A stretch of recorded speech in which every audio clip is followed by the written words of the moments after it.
উপরের ভিডিওটা দেখুন। প্রথমে আমি অন্যরকম ওদের কি লাগবে, যা লাগবে তাই দেবো। ঠিক আছে, আমি এসআরের জন্য এসেছি। এই যে এসআরের যে হেয়ারিং হচ্ছে, এই হেয়ারিং এর জন্য এই যে সমস্ত ডকুমেন্ট নিয়ে এসেছি।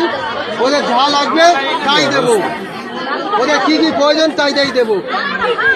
আমার ভাগ যাই গরিব লোক, আর আমার কি হবে? কাছে এটা দেবো, দেবো। তুমি কি বাংলাদেশে চলে যাবে বলে না, বাংলাদেশে যাতে না যেতে হয়, আমরা প্রকৃত ভারতের নাগরিক কিনা সেটা বিএলওরা দেখুক। আমার যত ডকুমেন্টস আছে আমি সব নিয়ে এসেছি।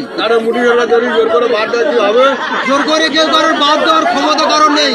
এটা আমাদের দেশ, ভারতবর্ষ, এটা আমাদের দেশ। তাই এখানে থাকতে চাই, সেই হিসাবে সমস্ত ডকুমেন্ট নিয়ে এসেছি। তাই এখানে বিএলওদের দেখাবো যে আপনার কোন ডকুমেন্টের প্রয়োজন, আপনি সেটা নিয়ে যান। হ্যাঁ, আমি সেই জন্য নিয়ে এসেছি।